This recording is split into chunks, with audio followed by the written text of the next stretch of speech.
ఈరోజు short story ముందు చూపు. ఒక తోటలో ఒక చీమ ఒక గొల్లబామ ఉండేవి.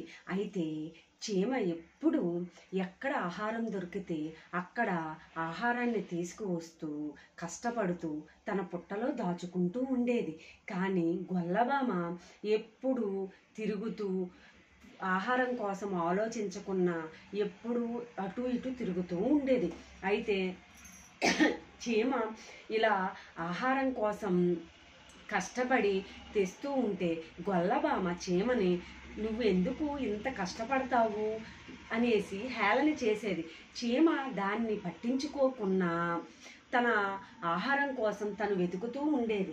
గొల్లబామ మాత్రం ఆనందంగా అటు ఇటు తిరుగుతూ తనకి ఆకలేసే సమయంలో మాత్రమే ఆహారం కోసం ఆలోచించేది. చీమ మాత్రం ఎప్పుడు అలా ఉండేది కాదు. నిరంతరం ఆహారం కోసం ఎక్కడ తినుబండారాలు దొరుకుతాయో దొరికిన వెంటనే వాటిని తీసుకొచ్చి తన పుట్టలో ఉంచుకునేది. అయితే కొన్ని రోజుల తర్వాత వర్షాకాలం మొదలయ్యింది. చీమ ఏం చేసిందంటే ముందు జాగ్రత్తగా వర్షాకాలంలో ఆహారం దొరకదేమో అనుకొని ముందుగానే ఉన్న సమయంలోనే ఆహారం అంతా రోజు వెతికి తెచ్చుకొని తన పుట్టలో దాచుకునేది. కానీ గొల్లబామ మాత్రం ఎప్పుడు తిండి ఎప్పుడు ఆహారం దొరికితే అప్పుడు తన ఆకలిని గుర్తుపెట్టుకుంటూ ఆకలేసేటప్పుడు మాత్రమే ఆహారాన్ని వెతికేది. అయితే వర్షాకాలం మొదలైన తర్వాత చీమ తన పుట్టలో ఉండి ఆల్రెడీ తను చాలా రోజుల నుండి వెతికి తెచ్చుకున్న ఆహారం తన పుట్టలో ఉండడం వల్ల వర్షాకాలం వచ్చిన చీమకి ఏ బాధ లేకున్నా తన తెచ్చుకున్న ఆహారాన్ని వర్షాకాలం తింటూ ఉండేది. కానీ గొల్లబామ మాత్రం ఆహారం దొరకక ఆకలితో చాలా నకనకలాడుతుంది.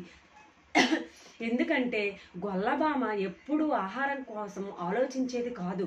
అటు ఇటు తిరుగుతూ ఆహారం కోసం కష్టపడిన చీమను హేళన చేస్తూ ఉండేది. కానీ చీమ మాత్రం ముందు చూపుగా వర్షాకాలం రాకముందే తన ఆహారాన్ని తను సమకూర్చుకుంది. కానీ గొల్లబామకి అది లేదు కదా. ముందు చూపు లేకపోవడం వల్ల తను ఏం చేసిందంటే ఈ వర్షాకాలంలో తను ఆహారం కోసం వెతుకుతున్న ఆహారం దొరకట్లేదు. తర్వాత కొన్ని రోజులు అయ్యేసరికి గొల్లబామకి చాలా నీరసించిపోయింది. తర్వాత చీమ దగ్గరికి వచ్చి, చీమ నాకు కొంచెం ఆహారం పెడతావా, నాకు చాలా ఆకలేస్తుంది అన్నది.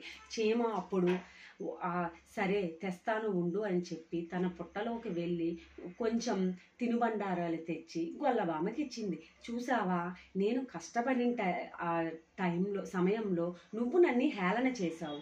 కానీ నువ్వు చేసిన హేళనని అస్సలు పట్టించుకోకుండా నాకు కావలసిన ఆహారాన్ని నేను సమకూర్చుకున్నాను.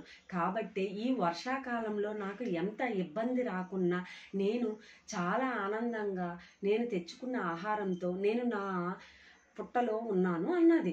అయితే గొల్లబామ, అవును, నిన్ను నేను చాలా హేళన చేశాను, కానీ నువ్వు మాత్రం నన్ను ఆకలి వేస్తుంది అనగానే నాకు ఆహారం తెచ్చి ఇచ్చావు అనేసి గొల్లబామ అన్నది. అయితే చీమ అన్నది, కష్టపడకపోయినా నువ్వు కష్టపడలేదు, కానీ కష్టపడిన వాళ్ళని హేళన చేశావు, అది ఎంత తప్పు అనేసి చీమ అన్నది. అప్పుడు గొల్లబామ, అవును, నేను ఇంకెప్పుడు కష్టపడిన వాళ్ళని హేళన చెయ్యను అనేసి అప్పటి నుండి గొల్లబామ ఆ వర్షాకాలం రాకముందే తాను కూడా ఆహారాన్ని సమకూర్చుకుని సంతోషంగా ఉండేది. అప్పటి నుండి చీమ గొల్లబామ ఇద్దరు మంచి స్నేహితులుగా ఉన్నారు. దీంట్లో నీతి ఏంటంటే మనం కష్టపడకపోయినా కష్టపడే వాళ్ళని హేళన చేయకూడదు.